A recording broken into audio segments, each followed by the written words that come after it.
Good evening, Richmond County, and welcome to your Tuesday edition of Live 5. I'm Charlie Melvin, and today I'm being joined by Dr. Kate Smith, Dr. Jeff Maples of Richmond County Schools. Last week, it was decided to change the schedule for Richmond County School students by having most of the students, or the elementary students, go back to school every other week but Wednesday.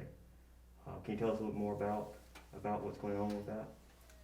Charlie, thank you for inviting us. This Monday, we have approximately 600 more elementary students coming back to join us in school face-to-face every day. And at the end of the 9 weeks, we wanted to ask our parents and survey them to see if they wanted to come back face-to-face or to stay remote. And we're excited about 600 more elementary students coming back to school. And Dr. Kate Smith has worked out a wonderful schedule with our teachers and met with our principals. And we're ready for those students to return, and I'll let her talk to you a little bit about what that may look like, and then we'll talk about the middle school returning. Okay, so starting Monday, November 2nd, those K-5 students that would like to return will start coming back to school, and then we've implemented a remote Wednesday for all students. So those students can come back face-to-face Monday, Tuesday, Thursday, Friday, with a remote Wednesday. So, what can the parents expect with regard to adding students? You know, adding another 600 students, that's quite a lot as far as what's being done to keep the students safe and healthy. And Charlie, that's a great question. We've learned a lot since day one, and we've been doing this for 9 weeks right now, and I'm very proud of our principals and our teachers. And our priority is to keep our students safe. And, you know, school looks a little different now than it did last year at this time, but we're making sure that we clean our schools and sanitize our schools. We're making sure students wear masks. We're making sure they stay 6 feet apart, and we'll continue to do that. On the buses, which is a challenge, is making sure we don't have more than 20 or 22 students on each bus to make sure they have the 6 feet of social distancing. You'll go into schools and you'll see the markers on the floor. The students have done a great job wearing the mask, and the teachers have been great role models. And we also keep track of the COVID cases in the county and in our schools, and that's on our website. We want our parents to know what is going on in our schools, and we want to be transparent. Tommy Gerald and the health department have been great partners, and we've been transparent with them and with our community, and we feel good about what we're doing in our schools, about keeping our students safe and our staff safe. And I think the students joining us they'll come in the first day of school, and it'll be like day one, and our teachers and our administrators will go over all the safety protocols, and we'll show them videos, and they'll watch other students model what type of behavior is expected. So I think it'll be very smooth, and I can't be more proud of what our administrators and what our teachers have done, and our bus drivers and support staff. And if you go out to any of our schools and you watch parents drop off their students, you'll see that they do temperature checks, and they have forms to check. You know, the students are allowed in a building only after they have a temperature check, whether they're in a car or whether they ride a bus. And all the high-touch areas in schools are wiped down daily. They will now be sanitized Wednesday evening and Friday evenings with these additional students coming in. And that'll be done on these remote Wednesdays.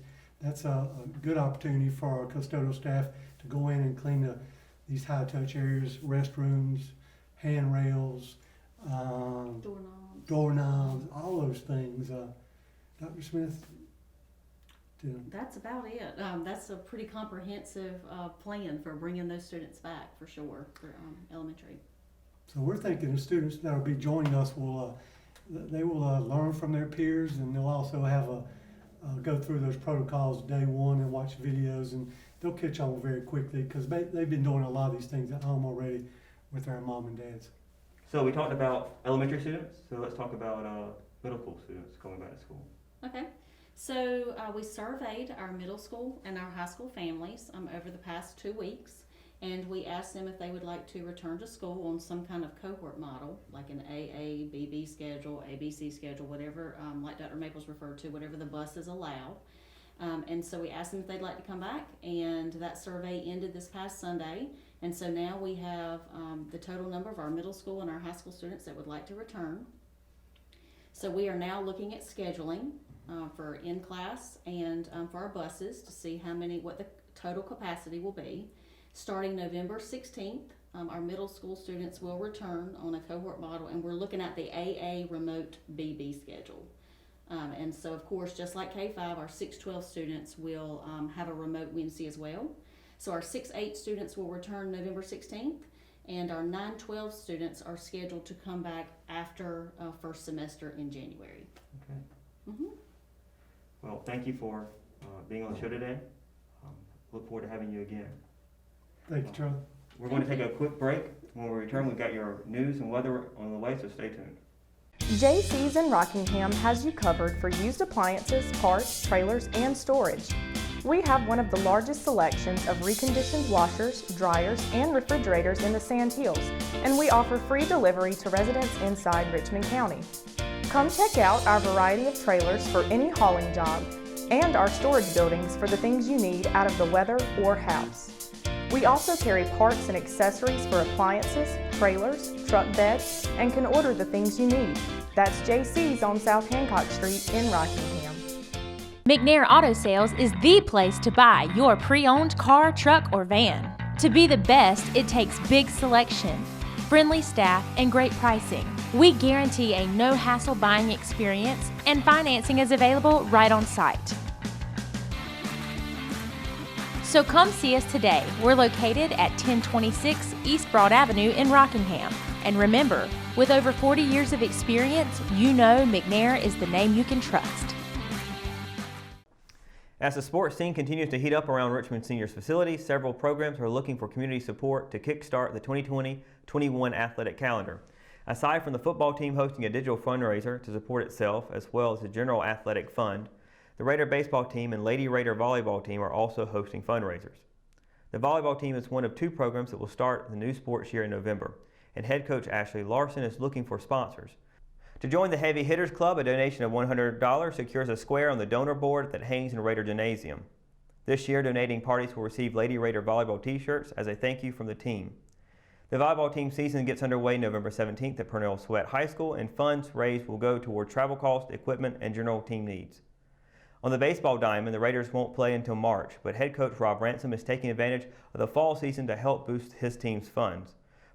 For many years, the Richmond baseball team has had success with selling fruit. This year is no different, as fans have nearly 20 options to choose from, with packages running from $20 to $60. The annual fruit sale of the baseball team ends on November 3rd. To support the baseball team, any prospective player can be contacted and orders are available for pickup and delivery. One local landmark is out for blood just before Halloween. The Hamlet Depot and Museum is hosting a blood drive Wednesday, October 28th from 1 to 5:30 p.m. at the Ballroom on Hamlet Avenue. Later in the week, the Depot is also holding another Food Truck Friday on Main with the same vendors that kicked off the event, Seafoodie and Mama Blair's. The event runs from 11 a.m. to 7 p.m. After setting up the mobile food truck at multiple events and other locations over the past several months, Seafoodie now has a stationary location in Hamlet.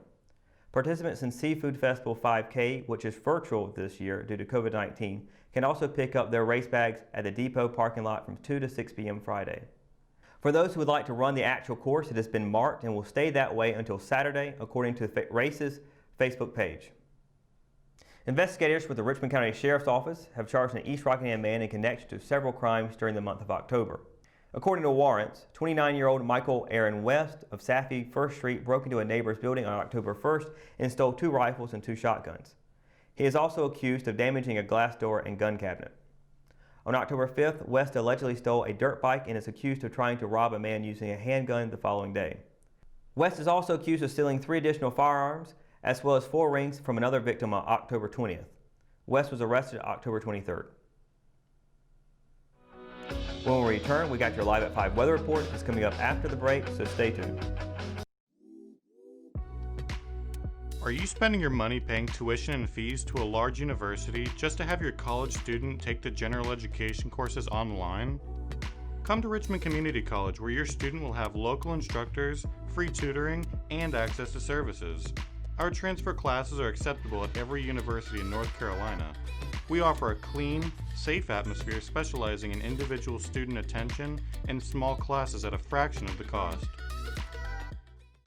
At Richmond County Hospice, we strive to provide high-quality care to our patients and their families. Whether it's the incredible hospitality at the Haven House or from the comfort of your own home, you can count on Hospice to be there for you. We also offer monthly grief support groups, and our chaplain will be there to hold your hand in prayer. Through our amazing staff and our volunteers, Hospice has made difficult times easier for our community. Call the number on your screen if you feel that you or your loved one may benefit from our services. Richmond County Hospice. Peace, comfort, dignity.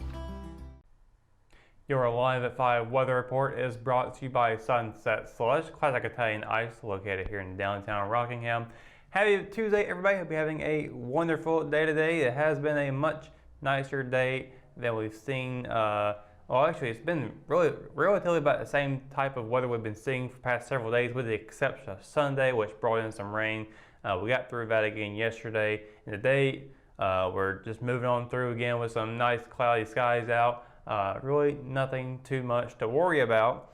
Even looking at tonight, we're not seeing much of a threat for rain anywhere at all. Just another really nice evening coming up with some still relatively warm temperatures coming into play. Of course, that would be from those clouds kind of giving us a blanket over Richmond County, keeping that warmth from the sun, kind of keeping it in overnight. 7 o'clock, 68 degrees, 9 o'clock, 63. Sunset's going to be set for 6:29 p.m.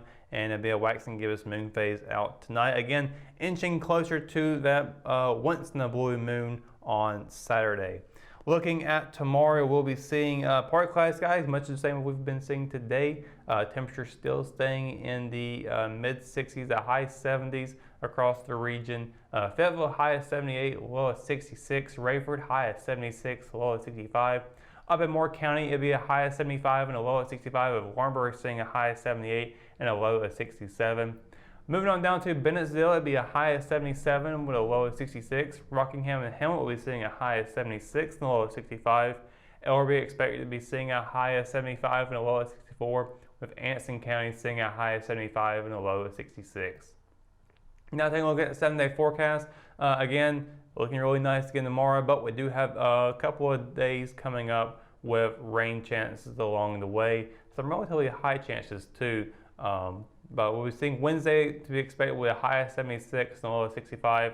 And then on Thursdays, when the rain starts to kick in, with a 50% chance in the morning and afternoon, high of 79, low of 62, and then that chance goes up in the evening to a 70% chance. On Friday, that chance of rain carries over, but it does drop back down to a 50% chance. And then by the evening, it should be gone completely. High of 67, low of 44. Moving on into the weekend, Halloween night, 60 degrees for the high, 44 for the low, and yet we are definitely starting to see some 40s for the low finally coming up. Definitely getting into that fall weather. Personally, I'm not looking forward to it, but I know a lot of y'all out there are.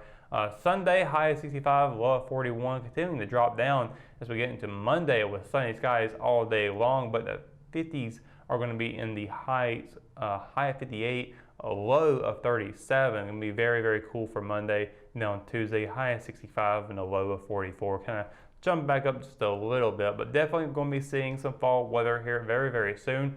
Definitely stay tuned to next week, as it definitely looks like it's going to be getting into this fall expecting weather temperatures for this time of the year. And that's going to do it for your Live at 5 weather report and for tonight's edition of Live at 5. Of course, for the latest news, sports, and events happening in Richmond County, you can always visit richmondobserver.com, or you can download the free R app for your mobile devices. For the Live at 5 crew, I'm Russell Parker. Thanks for watching, and we'll see you tomorrow. Good night, Richmond County.